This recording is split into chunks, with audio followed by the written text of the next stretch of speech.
This is Conversations with Women in Sales, an award-winning podcast created by Barbara Giamanco, who hosted the first 67 episodes.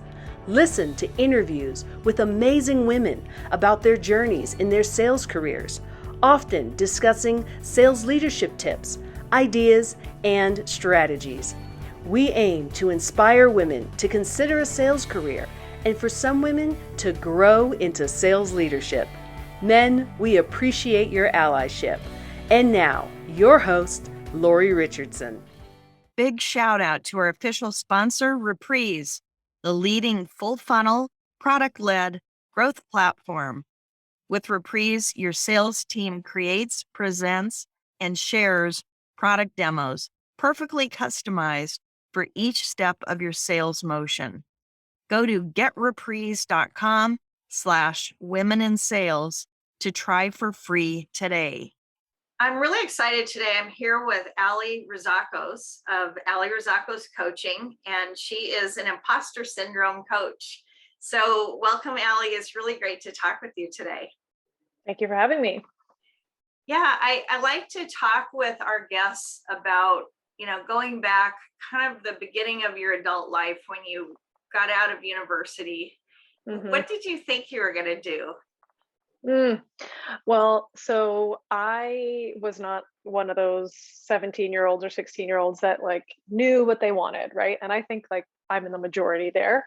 And so in university, I studied languages, French and Spanish in particular, because at the time I just thought, well, that's always going to be an asset to speak multiple languages, right? It'll always give me some kind of edge wherever I go with it.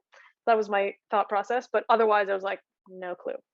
And I had, during the summers of university, I had a really kind of crappy sales job, if you will. It was my first real sales job, where I worked for this organization that sold toys, child safety toys that raised money for the DARE program. Ah, yeah. And so we would literally stand outside a CVS or a Walgreens in the blistering heat of summer and sell toys to people walking in and out of CVS. So literally face-to-face rejection all day long type of thing. And it was my first real sales experience, and I ended up being really good at it, to my surprise. So when I got out of university, to answer your question, I was well, I mean, I was pretty good at that, it's sales. So, why don't I try to go down that route? And then the other kind of, so sales is so broad, what kind, what industry, and, where would you go with that? And because of, the way that I grew up, so at the age of 10, I moved to Paris, France. And then at 15, I moved to New York, but I'm originally Canadian, born in Canada. I had this experience of, kind of moving around a lot and getting to see a lot of the world and staying in lots of hotels and whatnot. And so hospitality always, I just figured I have experience like that. And I realized that not everyone has had this experience. I'm pretty unique in that sense. And so I was okay, sales, I was good at that. And I know something about hospitality since I've traveled a bit. Why don't I put those two together? So my first sales job was in travel sales, to, mold those two things together. Yeah. Oh, that's really interesting. And I wondered, were your parents or anyone in your family, did they have a sales background? So no one. You kind of stumbled into sales with your selling outside of CVS. Yeah, exactly. That's so interesting. Yeah, no one in my family is in sales. I mean, I have one cousin in sales, but not that didn't have an influence in me choosing sales. I think I was just always kind of, I love people and I love human behavior and I love human psychology. And so I think I've just been a kind of intuitive, personable person. So I was that's pretty much what sales is. When I was 18, 19 years old, that's what I thought. So I think it just and you didn't have the negative baggage about sales that so many people do, men and women. I don't think so. Not really. That's great. Yeah. I mean, obviously now looking back at standing outside of a CVS, I mean, you obviously could not pay me to do that today. Right. But I was just kind of it was so fun. I worked with my friends, we'd go out at night and on the weekend. It was just fun, to be honest. I was who cares what we're doing, really? Well, I thought it was interesting on your website when you talk about your story, and I'm just going to read a little bit of this because I want to go into the fact that you worked at Salesforce for about 8 years. You said, I've been in sales for 15 years. If you're in sales, you know that it's full of highs and lows. I got hired at Salesforce in 2012 as a BDR, essentially an outbound prospector. I put all my energy into the very best BDR, and I was the number one BDR 3 quarters in a row. So you got promoted to AE, account executive, and then it was different because that's a different role too. You couldn't figure out how to be a good AE, a great AE. You said you were at the bottom of the dashboard. It was killing you inside. You were flooded with self-doubt, and you had a terrible mindset, which was a recipe for more poor performance. And so a mentor of yours suggested that you talk to a friend of theirs who is a coach, and that coach, meaning that coach, changed your life. And you ended up rising to the top. You hit 150% of your number, and you were in leadership for 4 of your 8 years at Salesforce. So tell us a little bit about that. Yeah, exactly. Well, yeah, that pretty much kind of summarizes like the beginning, right, of my Salesforce career. And once I got that coach and, really updated my mindset and really updated my perspective on the entire situation and how I felt about myself and my self-worth and trust in myself, it completely manifested in my performance, right? And by experiencing that myself, I was like, well, this is the absolute coolest thing I've ever experienced. Like, I can't believe I went from bottom of the dashboard, being so stuck, so like, not knowing what to do, to the number one rep on the team, like confident, obviously things are flowing, like things become easier. I was just like, this is such an insane experience. And it felt so good that I was like, I want to give this gift to people, right? Like, if I can do this, I'm not like a super special talented human. Like I said, I studied languages and had a sales job, just like very kind of normal stuff. I knew that like this was the gift that I wanted to give back. And so that's what really led me to pursuing leadership at Salesforce for kind of the back half of my time there, because I knew that being a leader meant that I got to coach every single day. And funny enough, Kevin Dorsey had a post today about how if you're a leader, you need to be coaching. And if you don't have time to coach, then like something is like gravely wrong, right? Yeah. And so and it was funny because, and I, commented on his post, obviously I love Kevin, but for me, it was like, that's the only reason I'm going into leadership, is so that I can coach all the time. Like, that's like what I love doing. That's why I want to be here. Right.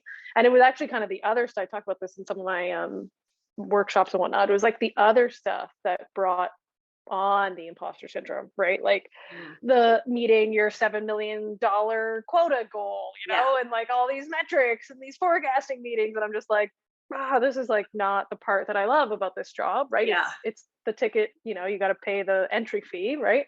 But the part I loved was like, the fact that I still have reps from 5-6 years ago that text me on a regular basis, and we still, we're still connected, and they still come to me for work advice. I'm like still references for so many of my past reps, even though I haven't been their manager in years, right? And like, that to me is better than the $7 million quota that I may or may not have accomplished, hit or whatever. So when you became a sales manager, a sales leader, did somebody tap you on the shoulder, or did you kind of talk them into giving you an opportunity?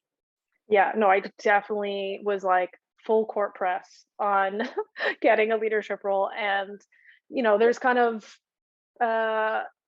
checks and balances at Salesforce. You can't just like circumvent the way things are, right? And so at the time, in the role that I was in, you had to stay in AE for another at least like a year to 18 months before you can even really apply to be a leader. And I was kind of like, well, I don't agree, right? And because at the time I was getting trained on the side and investing my own money into acquiring coaching and leadership skills. And I'm like, well, I mean, isn't that more valuable than just like being an AE? Like, how is being an AE making me a better leader technically? You know what I mean? Like, other than, some more deals, but whatever, right? It's just a bureaucracy, Right. Exactly. So I made the case. I was like, I went to, it was like SDR leadership at the time that I was trying to pursue. So I made the case to the SDR director to be like, here's why I think I deserve a shot at least of interviewing. Like I'm 150% of my number, first of all, and I'm like investing thousands of dollars in my own development and my leadership skills and my coaching skills. And I had some private clients at the time, like I'm practicing this all the time, like give me a shot, right? And he was kind of like, I mean, you make a compelling point, Wow.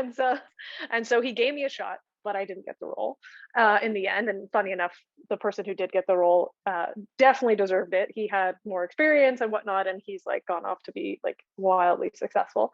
Yeah. And I ended up staying in the AE for another year, and then went into BDR leadership actually, and worked for a leader that I like absolutely love and adore. And her name's Christina Smears, a female leader who you should definitely have on this podcast. Oh, And learned so much from her, and just had such a beautiful experience. So it all kind of worked out as it would, because working with her was really a driver in my career at Salesforce. And by going to BDR leadership, I got to work with her for 2 more years. And then right when I moved to AE leadership, she did as well. So then I got to work for her again in AE leadership. So it was like a really beautiful kind of destiny journey there. Yeah. That's neat. There's so many women that wait to be, tapped for a role though. And I just wonder what you had in you that was different to encourage you to do that.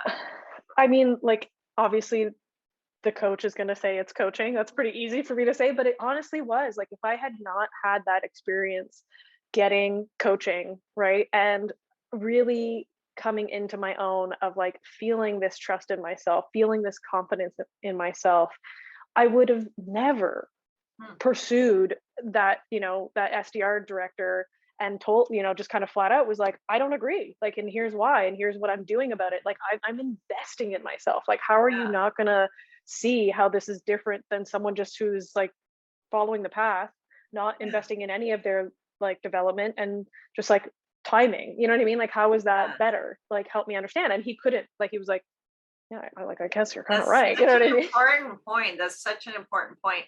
And I just think that it sounds like your coach helped you see a different point of view and to see your capabilities that maybe you didn't. How does this tie into imposter syndrome? Because I have a lot of thoughts about imposter syndrome. And one of the things I feel, and we were talking before we started recording about the Harvard Business Review article, where I feel like when that term was created, first of all, it wasn't called syndrome. Syndrome is like something you have that's bad. And imposter is fake. And I just feel like it's a hard label for people to, to raise their hand and say that they have. Tell me your thoughts about this. Yeah, well, I hope that I'm kind of normalizing it a bit by I have it in my title on LinkedIn, and I put on monthly workshops about how to overcome imposter syndrome, and like hundreds of people sign up and show up, and you're kind of in this room with hundreds of people that are self-admitting that they have imposter syndrome, right? So I'm hoping that I'm at least like normalizing that word and taking away some of its potency, like you said, like a syndrome, like you're broken. Because the first thing I said is that you are not broken, like you don't have a disease, like you don't need to be fixed, right? But I think what really happens, to what you're saying before, is that like when you do have imposter syndrome, you don't advocate for yourself, right? Like you are constantly in this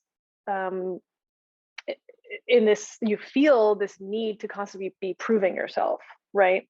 And you feel this need to constantly be, in order to prove yourself, to take on more, right? Because if you do more and you're more capable, that must mean you're good enough. That must mean, people will recognize you.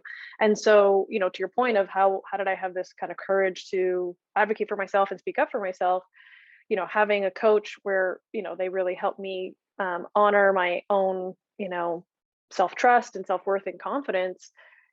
What's the worst that was going to happen from me advocating for myself? They could, just no, right? And then I was actually at choice, right? To say, okay, if it's a no, do I want to stay here? Do I, or do I not, right? Yeah. Whereas if you never ask and you don't advocate for yourself because you're in this kind of imposter syndrome, I need to prove, I just need to do my job and hope for the best.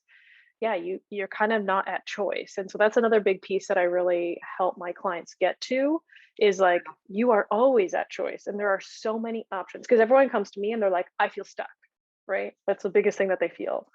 And of course, imposter syndrome makes you feel stuck because you're just in this hamster wheel of like, I need to prove, I need to say yes, but now I have too much to say yes to. Now my performance is being hindered because I have too much on my plate. And so they're just in this constant cycle of never feeling good enough, right? Yeah. And then that makes you want to prove even more, right? So yeah. The other thing I noticed in sales, and I've helped onboard lots of people, thousands of people, and in a 3-year period, I worked with 3 companies and helped onboard 1,000 people, roughly 1,000 people, men and women, mostly men, because there are more men than women in sales. What I found was that the men and the women who are new, you get a new job in sales, you just want someone to just tell me exactly what to do and I'll do it. That's what everybody says. Just give me the roadmap. But we know sales is a craft. There's more art. There's art and science involved in it. And you can't just tell someone, do these 10 things and you'll be great. It won't work for them. It doesn't they work. Need to make it their own. It's like scripts. Scripts are like good to a degree, but if you do not make it your own, the script will not work. Yeah. And so what I found was that the men were just as anxious about this, which one could say, I don't know if that's imposter syndrome or just, lack of, confidence. It was a confidence issue, I believe. But the women verbalize it more. And the women would say, oh, Alli, I got to talk to this executive. I'm not sure if he's going to take my call. And we go on and go in detail. And I don't want to generalize, but many of the women that I work with did this. And most of the men just shut up, picked up the phone and called. And that's because of how we were raised. For sure. Many of us, were raised to, just we're going to be more vocal about things. And a lot of the guys who were in sports, and they don't want to say, I can't hit the ball. I don't know if I can hit the ball. It's like, just go hit the ball. Right. Well, I think women are also raised to need to be perfect, right? And men aren't raised to be that way. Men are just raised to like, shut up and do it. Just shut up and do, right? And so that's why women are like, well, what do I do? I feel this way, that way. If it's not perfect, I can't do it. And men are just like, men feel the exact same way. By the way, I have tons of male clients, right? Good. So it's not just women. Yeah. Right. I hear that too. I hear from my male peers and a lot of men that say, I have the same thing. I have imposter syndrome. Yeah. Yeah. I mean, it's actually interesting that recently, I guess I've noticed that more men have been kind of showing up to work with me than women have, actually. And it makes me so happy. Like, oh my God, if a man can raise their hand and be like, I want to work with a female coach on this seemingly female problem, right? Which it's not, but like that's because the original study was done on women, then it's like it's now a women's problem. But like, I know if a man shows up, I'm like pretty sure I want to work with them, because like, man, if you can already kind of show up and admit to this and be okay with working with a woman on this topic, like you're someone I want to be working with. That's powerful. Yeah. And I like, instead of using the phrase lack of confidence when I'm talking with women, I like, especially in sales, because that's the lane I'm in. I'm not in any other world. I'm in the B2B sales world. And for me, a lot of times it's just a lack of competence. Because when you're competent, when you have a gift, or you can do something well, just like you did, you knew you could be a good leader, and it was just a matter of getting the right opportunity. It wasn't about if you could do it, but where you'd be doing it. And I believe that about competence, because I think lack of confidence is another overused phrase that we just slap on. Oh, women, they're not confident. And I just see that the same thing in men, and I just see that one's more verbal. And then of course the frontline managers are mostly male, so they say, I don't know about Alli, I don't think she's going to cut it because none of the guys on my team, talk like she does. And Right. so that just perpetuates it's this cycle and this systemic thing that's been going on for years and years. And it's one of the reasons why we don't have more women in executive leadership than we did 12, 14 years ago. Well, it's so funny because, I wrote a post about the Harvard Business Review article on imposter syndrome, and I was just reading it before this, my post, and to remind myself. But one thing that I remember writing is about what women come to me wanting, right? And it's typically two things. Obviously, it can range, but when I narrow it down and I see the trend and the pattern, it's one, to feel confident, and two, to be able to speak their mind and their truth without fear of repercussion. So exactly to what you just said, right? Like, the male manager's like, oh, I don't know if Alli's going to cut it, right? She doesn't seem that confident because she keeps telling me about this, that, and the other, right? And so women are just like stifled in being able to feel like they can be truthful and talk about vulnerabilities because they feel like that is going to be used against them, right? Yeah. And particularly the Black and brown women that I've talked to in sales who say, I can't bring my whole self to work. Are you kidding me? But everybody wants you to. That's the new phrase, bring your whole self. We're all ready for it. But I just, think we still have a ways to go there. We definitely have a ways to go. Well, like I said, I hope more men show up to work with me because they typically, like you said, are the frontline leaders or obviously hold many leadership positions. And if I can help change how they feel about themselves, because listen, men don't talk about like fear of repercussions of what they say, because typically what men say is always listened to. But a lot of men still don't feel confident. A lot of men still feel like they don't have self-acceptance and all that kind of stuff. And if I can teach them and empower them to really get in touch with who they are and their vulnerability, I mean, think about that kind of leader and how they're going to show up for the men and women on their team, right? So hopefully that's the crusade I'm on. So what's something you've learned about yourself on this journey? Oh my God, so many things. The most recent one though is the importance of prioritizing myself. So I'm more of an introvert in the sense that I gain energy and clarity from being alone. And so this past month, with the holidays and whatnot, I've spent basically the entire month with either my family or my partner's family. And, whenever you're around family, you kind of revert back to some childhood tendencies, right? So still need to learn that one, but it will come in time. And so, a childhood tendency of mine is to shut up, not be a burden, not really, create any kind of chaos or any, just go along with things, right?